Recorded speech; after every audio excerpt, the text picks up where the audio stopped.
Hi, I'm Gary Bankhead, underwater archaeologist. Back in 2017, while searching for another submerged structure here in the River Wear at South Hylton in Sunderland, I made a quite remarkable, totally unexpected discovery.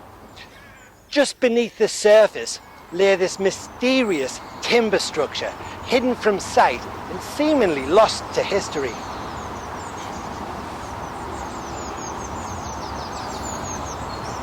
Its very presence raises questions about Sunderland's rich shipbuilding legacy. Could this forgotten relic be a missing piece of maritime history? Is this mysterious submerged timber structure connected to the city's bustling repair yards? And what secrets does it hold beneath the murky depths? Join me as I dive into history, tracing the clues of this underwater find. Together we will uncover another lost story of Britain's waterways.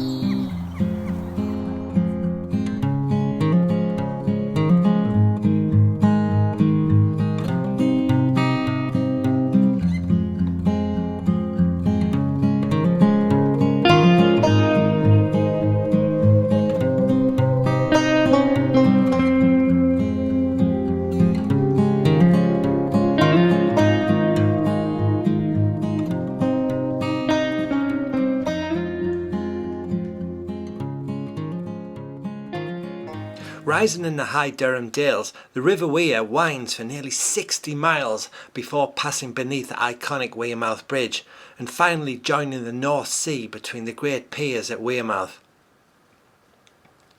Along its journey, the river carries centuries of history.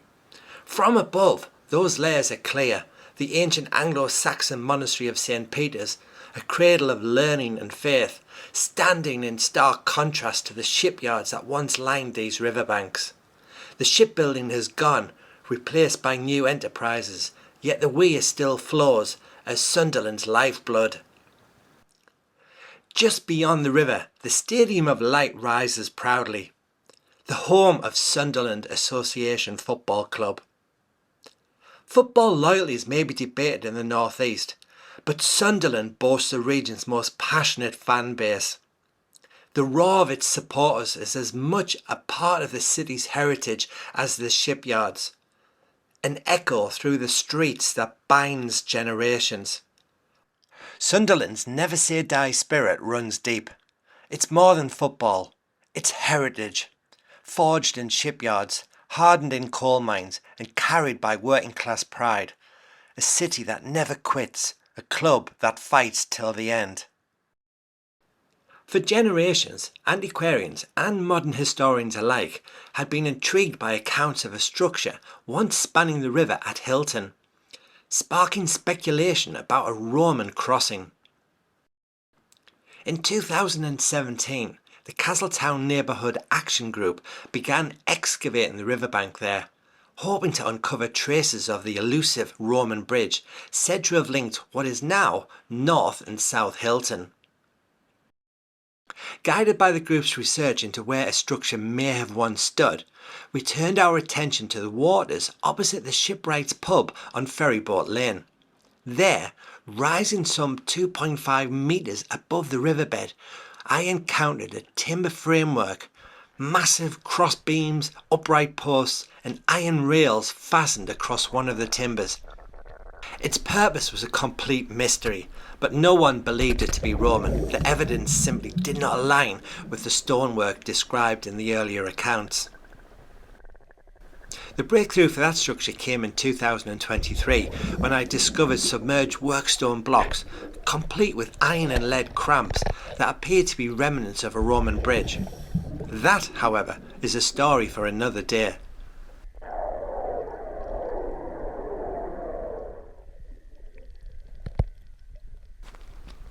I didn't realise it at the time, but what I'm looking at is a set of parallel rails which extended from the shore into the water, forming an inclined plane. A large wheeled cradle, built to fit the ship's hull, would have sat on these rails.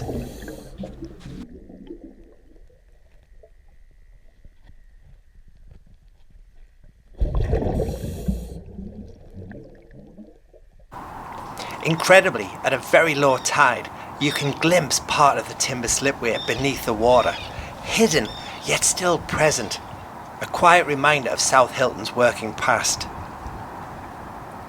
South Hylton today feels calm. The River Wear drifts past banks lined with grass and trees.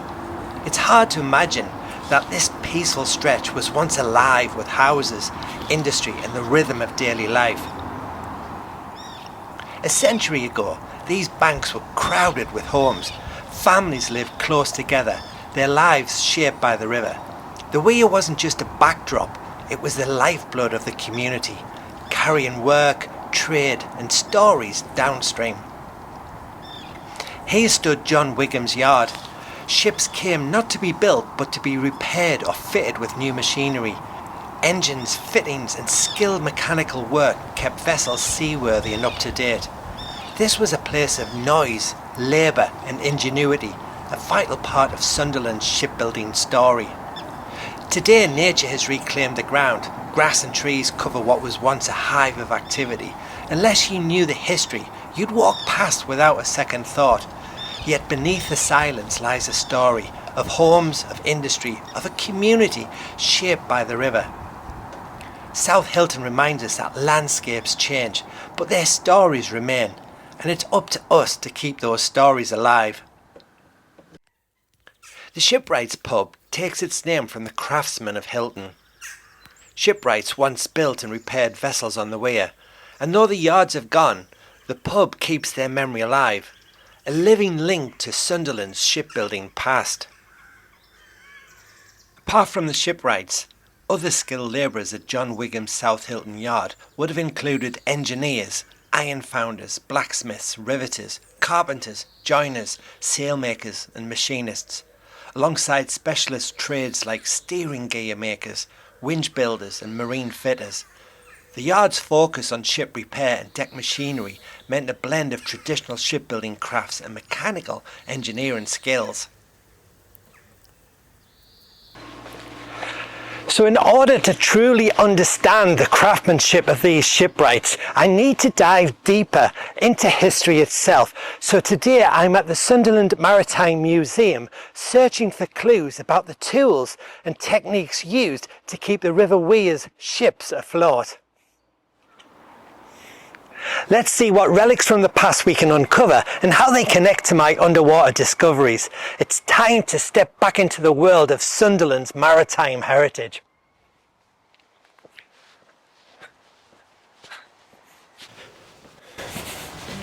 At the Sunderland Maritime Heritage Museum on Church Street, I found further evidence of the shipwrights who worked at Wigham's yard. Their craft, their innovation and their daily lives were all tied to this stretch of the river. The archives and exhibits reveal not only the skills of the shipwrights, but also the vital role of sailmakers whose work powered vessels across the seas.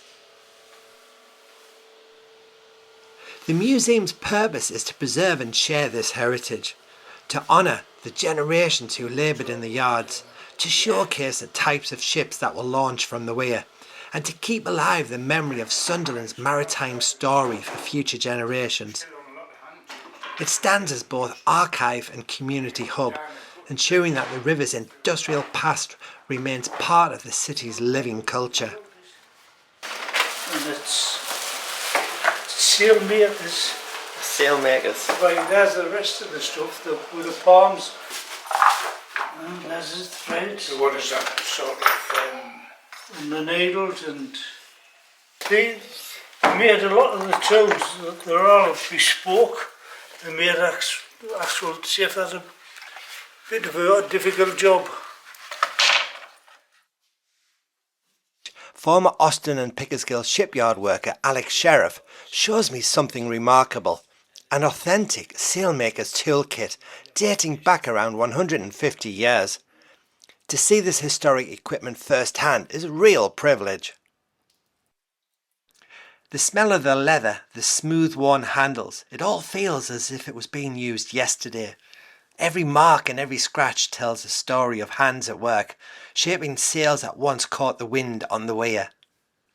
Standing here, you can almost sense the presence of those craftsmen. Their tools connect us directly to Sunderland's maritime past. not as You distant push that history, in. but as something tangible, immediate and alive. That, like, you know, That's how it came in that piece of textile. yes, yes. So they're sailmakers' pins. Needles. Yeah. Needles. Yes, needles.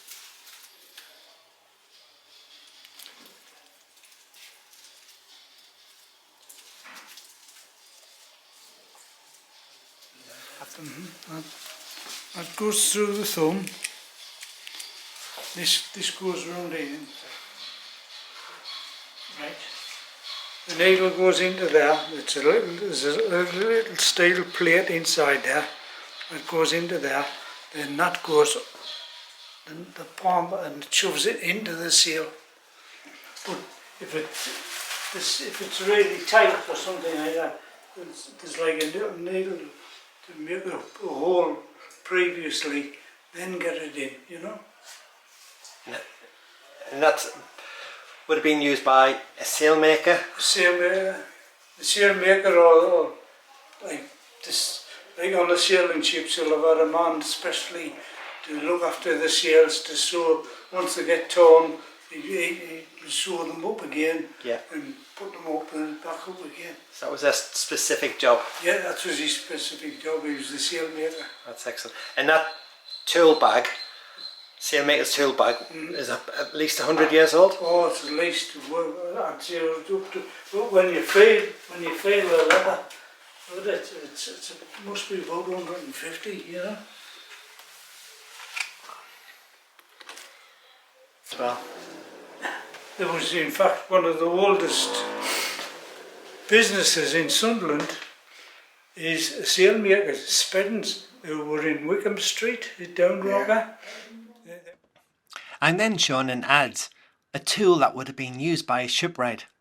Its curved blade was designed for shaping timber, cutting and smoothing the great beams that formed the skeleton of a ship. Holding it, you can sense the strength and precision it demanded. Every strike of this tool brought raw timber closer to becoming part of a vessel. It's a simple object, yet it carries the weight of centuries of skill and craftsmanship. Together with the sailmaker's kit, the adze reminds us that shipbuilding was a collective effort. Carpenters, sailmakers, engineers and labourers, each with their tools, each shaping Sunderland's maritime story.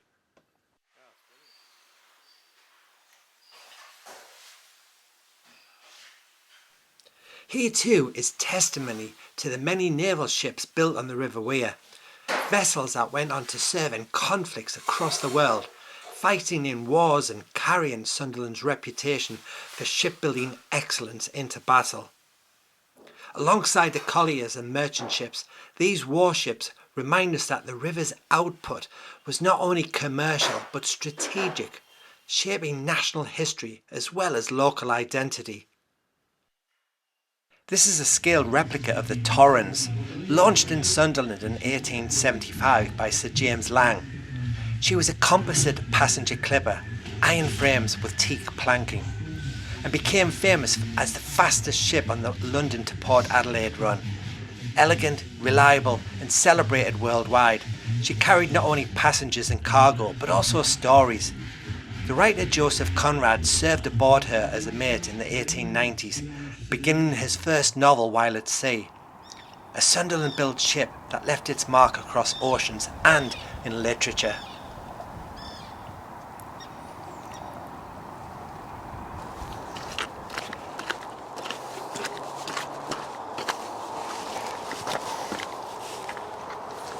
Down here at the water's edge, there's an intriguing structure, possibly the remains of a jetty or even some form of landing stage. Its original purpose is unclear, and it still remains a bit of a mystery.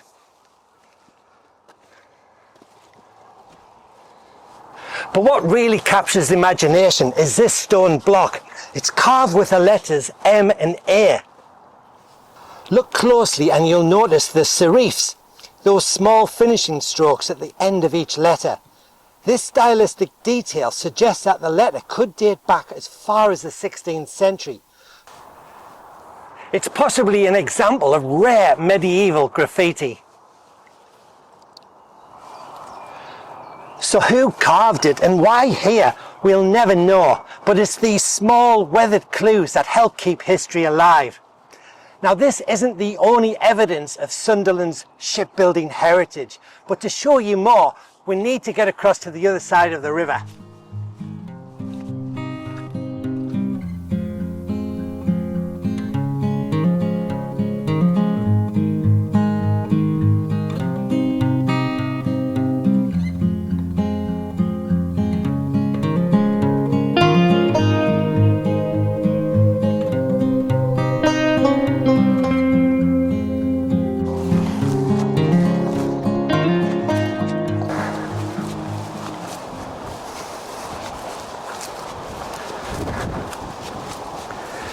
The 1857 map of the North Hylton side of the River Wear reveals an abundance of shipyards in this very location. Yet today, there's virtually no evidence at all of that industrial landscape. Or so it seems. If you look a little closer, the clues are still here. They're just hidden in plain sight.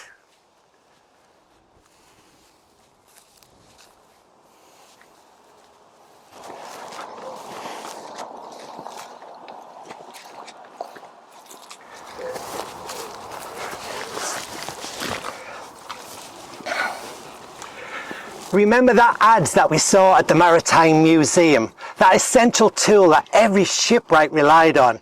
Well, just down here at the water's edge, the ebb and the flow of the tide have revealed something extraordinary.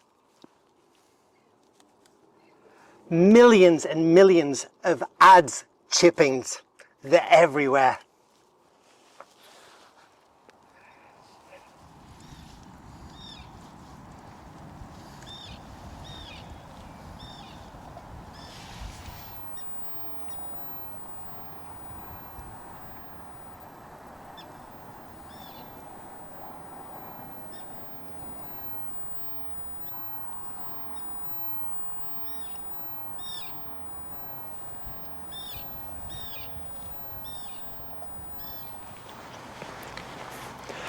But tools aren't the only way to bring history to life. To find out more about John Wigham himself and to find rare images of his ship repair yard, I'm heading into the Sunderland Antiquarian Society archives.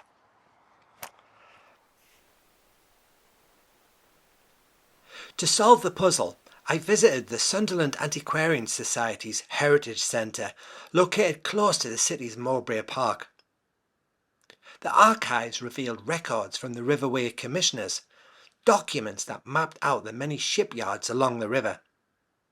Alongside these were maps and accounts that confirmed the mystery timbers were in fact the remains of a patent slipway belonging to John Wigham and Son's shipyard. This 19th century innovation transformed ship repair. Instead of relying on costly dry docks, vessels could be hauled out of the water on cradles running along iron rails, serviced on land and then relaunched back into the weir. This is So that slipway there is still there. So I've discovered that underwater. Yeah. You can't see it at low tide, it's just beneath the water, but it's still intact, in situ. It was a practical, efficient solution that kept ships working and the yards thriving, and its discovery beneath the river connects us directly to Sunderland's industrial ingenuity. In addition to pinpointing the slipway on the River Wear Commissioner's charts and on contemporary Ordnance Survey maps, the archives also yielded compelling evidence in the form of advertisements placed by John Wigham Son. These not only clarified the nature of the work being undertaken, but in one instance explicitly referenced the slipway itself. The above firm was commenced in the year 1878 by Mr. John Wigham for the purpose of manufacturing light and deck machinery for steamships.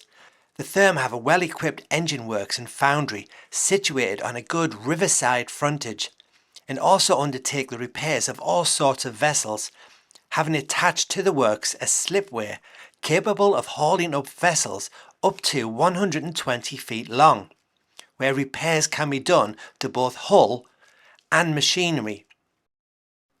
The chief manufacturers are steam winches and steam steering gears, small marine engines, steam pumps, ash hoist engines, spring safety valves and stop valves, etc.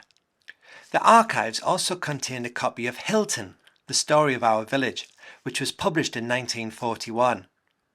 Rich in local anecdotes, it includes one describing the Wighams' apprentices. The foundry and engine works of Messrs. John Wigham Sons was very near the ferry, and many Hylton men served their apprenticeships at these works. The escapades of these apprentices provided much discussion and mirth in the village. They were a lively, carefree group of youths. They took a half holiday on Shrove Tuesdays, and on very fine days they threw a cap up to decide whether to return to work in the afternoon. Wigham's lads have run away today meant that they had taken a half holiday. What we now know from the archives is that Wigham's ship repair yard at Hylton played a vital role in Sunderland's maritime story. From the late 19th century, John Wigham Sons carried out ship repairs and engineering, producing steering gear and deck machinery that supported the Great Weir shipyards. The yard provided steady employment and left a legacy of skill and innovation that shaped the community. Yet today, almost no trace of it survives. The slipway, once marked on charts and maps, has vanished from view, remembered only in archives, advertisements and local stories. It's a powerful reminder of how quickly industrial heritage can fade and why preserving these histories matters.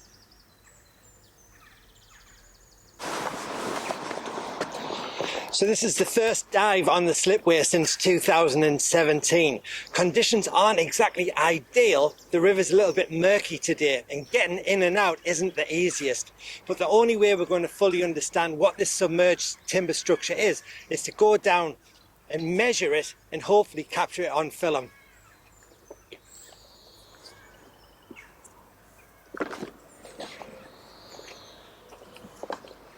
For the first time in over 7 years, I'm returning to the submerged timber structure. I entered the river about 70 metres upstream, drifting down past the exposed edges of the old slipway that are still visible at low tide. From above, its rough outline emerges, though rocks and kelp partially conceal it.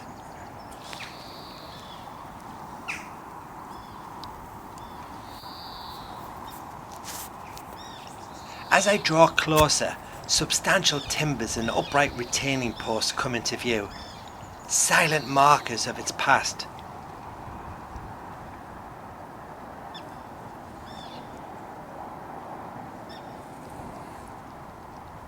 Then, once in position, I descend into the river, ready to explore what remains beneath the surface.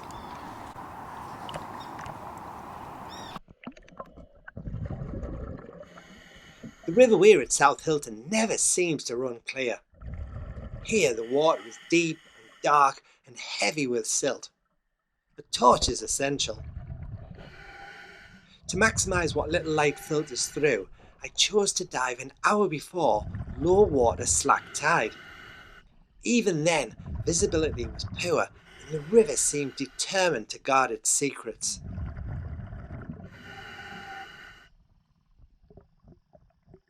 Descending into the gloom, the timber posts began to loom out of the darkness. They rose like ghostly silhouettes, massive and silent, standing clear of the riverbed. At over 2.5 metres high, they seemed almost architectural, like the pillars of some forgotten structure.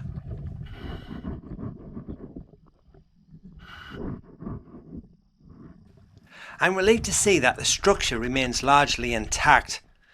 Most importantly, the pair of parallel iron rails are still visible, seemingly running the full length of the almost horizontal central wooden beam. Their survival is remarkable after all of these years.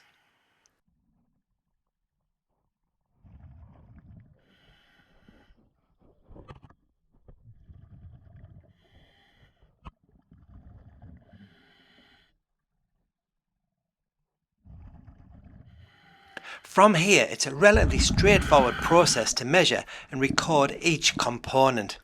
The horizontal beams and cross timbers, the iron rails and the supporting post, ensuring that every detail of this submerged slipway is documented for the record.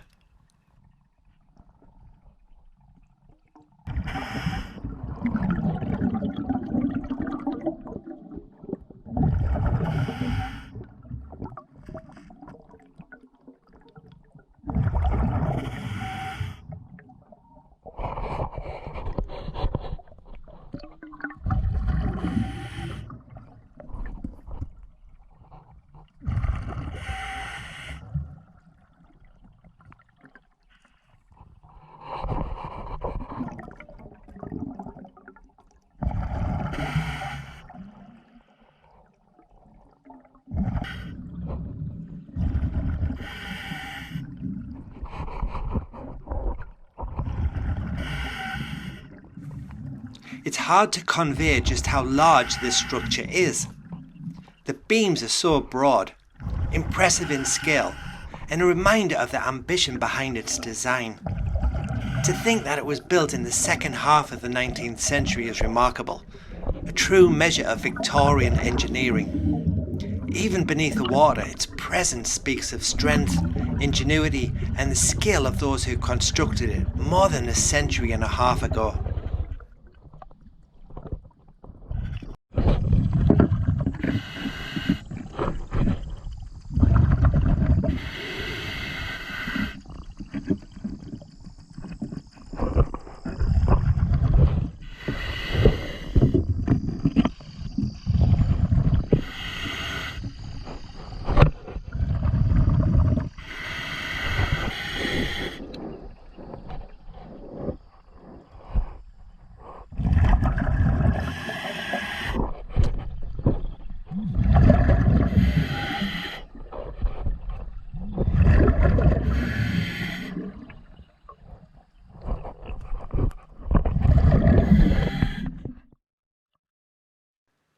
After collecting all of the measurements, I surface briefly to take stock of what I've accomplished and to check on the river conditions. With plenty of air in my cylinder and time on my side, I decide to continue the dive.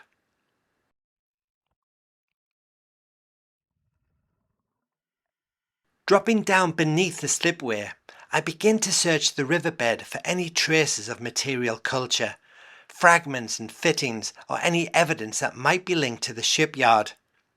Each discovery here has the potential to add another piece to the story of Wigham's Yard and its place in Sunderland's industrial past.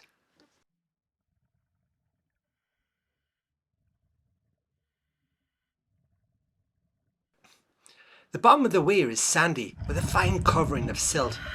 It's extremely dark and the silence absolute. Torchlight cuts only a narrow path through the gloom, and every movement stirs a cloud of sediment. Yet it is in these conditions that the river keeps its secrets.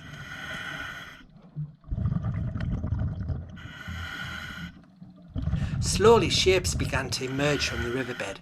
I uncover fragments of clear pipe stems, shards of pottery, and most poignant of all, the sole of a shoe that may have belonged to a young adult.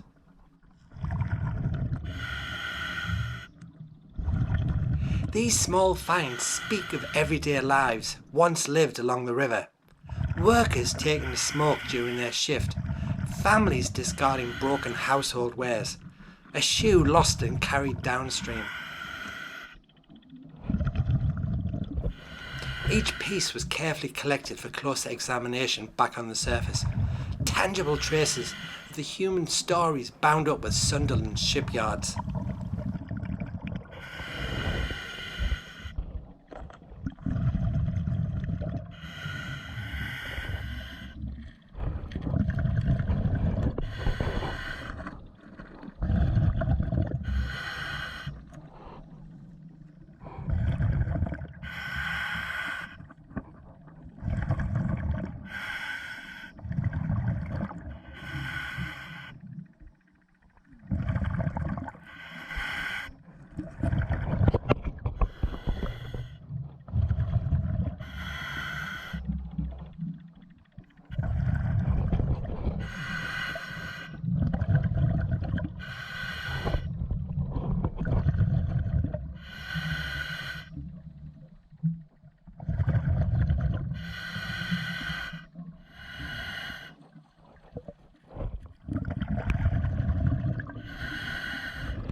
Back on the riverbank, in the daylight, I could finally examine the finds more closely.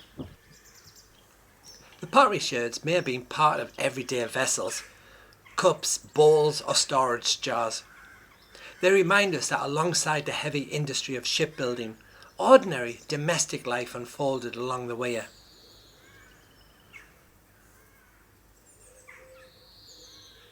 The clay pipe stems were once common across Britain, used by workers and locals alike. To find them here suggests moments of pause, shipwrights or labourers taking a smoke by the river, leaving behind traces of their daily lives. Most poignant of all was the sole of a young person's shoe, worn, discarded and carried by the river. It speaks of childhood in an industrial landscape. Perhaps the child was part of a shipwright's family, playing by the riverbank, or even working in some capacity, as was common in the 18th, 19th and early 20th centuries. This small fragment is a reminder that history is not only about structures and industry, but about people, families and lives that lived along the river.